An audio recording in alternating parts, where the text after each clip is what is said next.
true story about the life of Jesus Christ is most fascinating to me. I will tell it the way I have heard it from my Aunt Irina on Venus. I will relate the things that really happened in the same way as I have heard them during my studies of the Earth's history on Venus. I do not wish to discredit or condemn any religions or teachings. Take it as you wish and let it affect your life where it may. The man that you know under the name of Jesus Christ is one of the most controversial and misunderstood figures of all times in Earth history. Before incarnating here, he lived as a master on Venus. But his highly evolved soul decided to balance old karmic debts by living as a spiritual teacher among the same people that he and others had led into ignorance in a former life. After the genetic manipulation of humans on Earth, the people had forgotten their heritage and former powers. They no longer could communicate with their ancestors in the other dimensions or contact the ascended masters. They had become a frightened people. They were ignorant of the most basic truths about the universe, about God, and about themselves. Physical survival and comfort was the number one care, and death was the number one fear. Religions with their rituals and restrictions had been established by the ruling officials in order to exercise limitless power and total control over the people. Limited beliefs had created a limited way of life for the masses. Spaceships were as familiar in the skies of biblical times as are the UFOs of today. Space travelers visited regularly to help with Earth's spiritual growth. In the lands of the Jewish people, visitors from outer space were called angels, which means heavenly beings. And biblical history is full of tales about people meeting with God or the angels, or crude descriptions of spaceships such as ball of fire, or wheel within a wheel. People who know nothing of advanced technology cannot relate to it other than in their own way. In those days, the unknown was usually thrown in with the religious or spiritual. Thus they believed that humans who landed in spaceships always wore white robes and who had such a peaceful and friendly countenance to be spiritual beings. A young woman named Mary happened to meet one of these beings from another planet. She was out alone, walking the sheep, when a spaceship landed nearby and one of these heavenly beings came out to speak with her. The man from space perceived that Mary was pure of thought and would not be frightened by the visit. Mary, of course, was awed by him, considered him to be an angel sent by God. When she asked him about this, he said, "Yes, we are all of God." That day he gave her spiritual insights about God and about people from other planets. They met quite often, and soon they had fallen in love. When Mary became pregnant by him, he asked to marry her. This was impossible, she said, explaining the way of her culture. A person who married outside the faith faced a horrible death by being stoned. This was merely a rule made by the priests to keep the race intact, and the visitor knew this. Mary was also frightened of leaving with him, because she thought this meant she had to die. It was no use trying to persuade Mary to join him. In the following weeks, the visitor received the spiritual insight on what was happening. For centuries there had been prophecies in this culture that a Messiah would be sent by God to lead the people. This was the child that Mary was bearing. Knowing this, he realized that the boy must be raised among the Jewish people. He agreed with Mary that she would be able to stay and have the child. "You can tell your people whatever you want, but I would tell them the truth. You may have the child here for 30 years, but I shall have the child for the last half of his life. And I will visit him periodically throughout his growth to help him spiritually." Mary agreed to raise her child with the spiritual teachings he had given her. Then she went to her people and told them that an angel had appeared to her saying she was to give birth to a child of God, Immaculate Conception it was called later.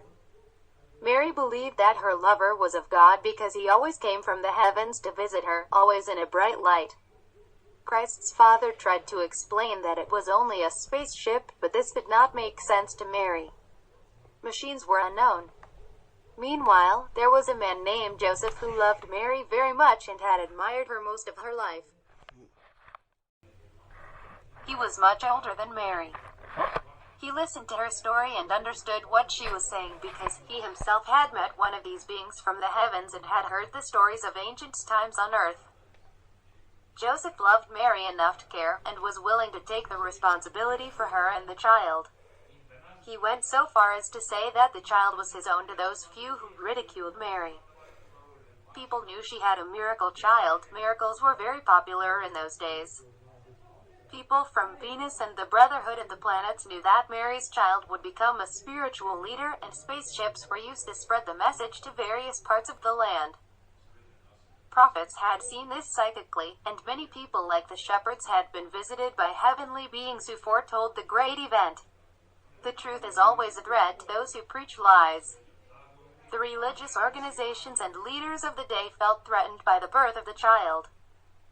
This led to the order that all male children born within a certain time were to be killed.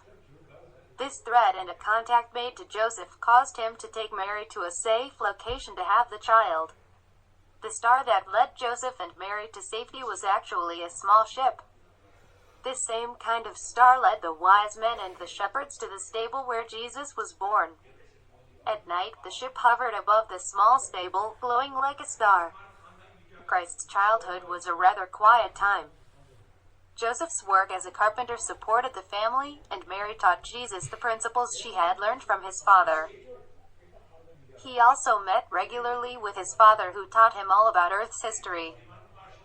By the time Jesus was 12, he began to travel and study on his own. His studies of secret teachings led him as far as Egypt, Tibet, and India. For 3 years he studied under Phubi Khwanse, abbot of the Katsaperi Monastery in northern Tibet. There he learned the secrets of the laws of the supreme deity. He received the spiritual name Jesus, which could also be taken to mean King of the Jews, and the name Christ because of his new teaching, meaning bearer of truth. When Jesus returned to his family, he was 30 years old and now ready to begin teaching his people.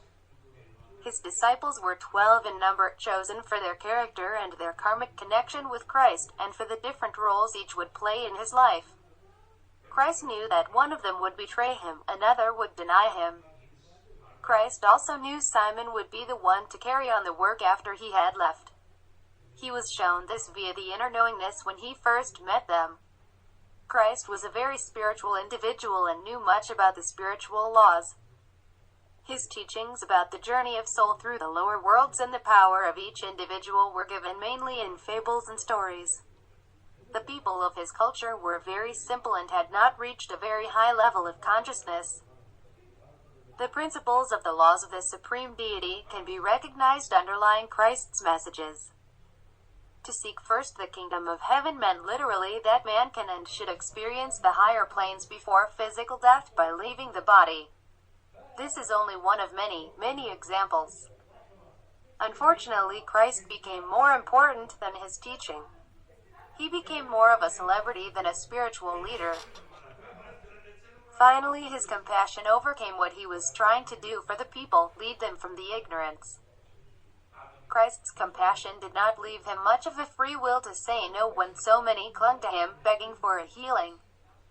He succumbed because of his great compassion for the poor and suffering people, but he knew that he would have to pay for it.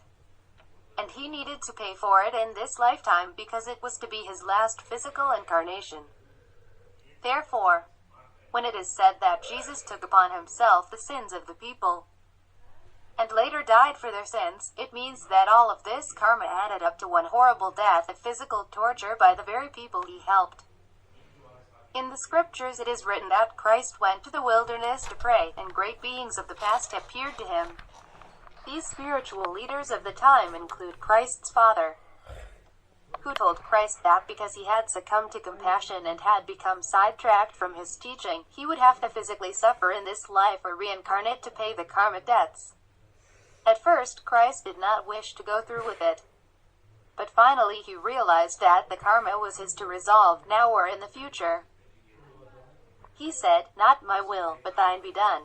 He knew that he would have to obey the spiritual law, and so he decided not to defend himself and rather have the suffering now, to be finished with it.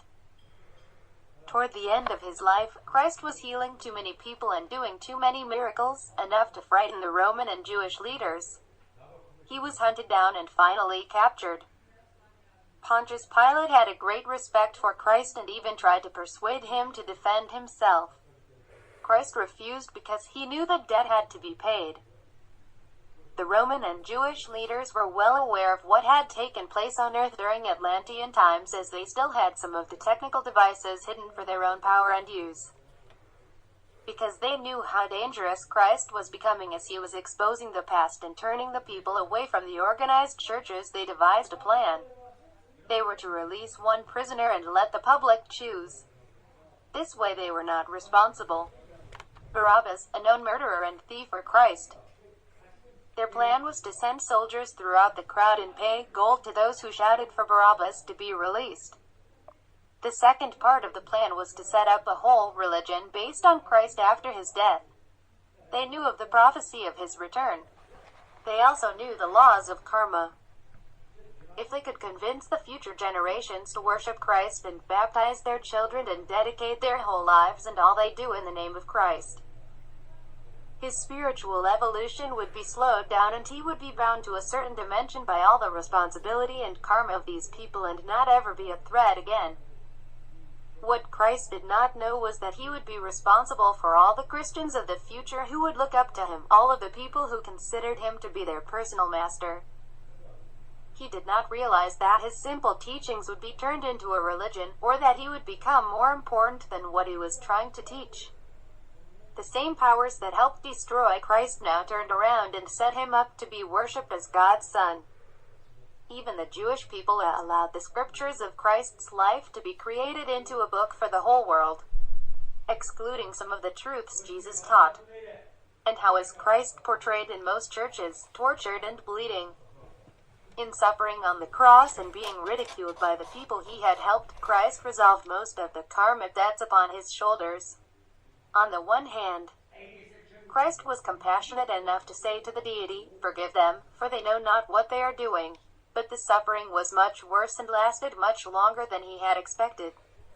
He was not able to leave the body until much of the suffering was over. But because his Father did not come zooming up in a spaceship to save him, he cried, my Father, why hast thou forsaken me?" The people from Christ's home planet had a plan, which his Father had told Christ in the wilderness, where Christ had pleaded so much that he did not want to suffer. This plan was to show the people that there was such a thing as life after death, and that the body is only a vehicle to live in, that soul could leave and re-inhabit it. But the people of Christ's time did not interpret the resurrection in this way. They considered it as one of Christ's greatest miracles. Meanwhile, at the time of Christ's passing, a great storm developed and black clouds covered the sun. This very much frightened the non-believers and added a great deal to Christ's story. The storm was actually caused by the collective psychic power of Christ's followers who believed God to be an angry dictator. After the death of Christ, his body was moved to a tomb prepared by Mary and friends of Christ. The authorities placed guards at his tomb in order to keep people from stealing the body. In reality, they knew of the plan for his rescue and tried to prevent it.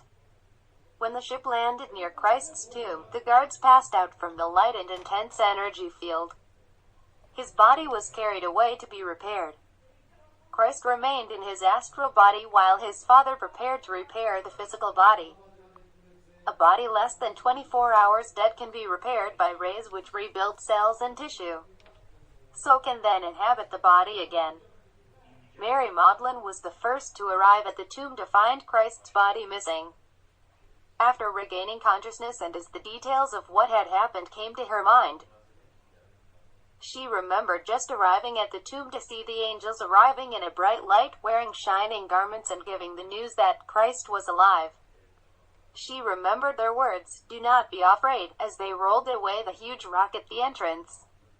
She assumed that the angels from heaven had healed Christ and went her way to find him. There are many passages in the Bible where Christ appeared to many of his followers and they did not recognize him at first, until he spoke to them. There are also other reports of beings in shiny garments being seen at the tomb. When Christ appeared to her, he said, "I am not yet of the body, do not touch me. I will return." He appeared to quite a few people like this and walked through doors and walls in his astral body. The physical body was repaired on board the ship, whereupon Christ's soul re-entered the form. Then he was able to show the people his body, and allow them to touch him. He told his people, "I am leaving now to live with my Father who is in heaven." The people interpreted his explanations as best they could. The ascension into heaven was their way of explaining Christ leaving in a spaceship. He returned with his Father, where he married and later had children. He lived many years before he died again physically. Christ guides his people through their many lifetimes. He is their inner master and communicates with his followers by the inner channels. His karma is to be spiritually responsible for all the people who have put their hope for salvation in him. He takes each individual as far as he can, then will push him out of Christianity into a greater spiritual path. He does this to rid himself of the karma that keeps him in the causal dimension of the lower worlds. All the acts done in his name, all wars fought in his name, all children baptized, and all who live their lives in the name of Christ are more chains binding him to the lower worlds. Until the day comes that Christ can rid himself of all the misunderstanding.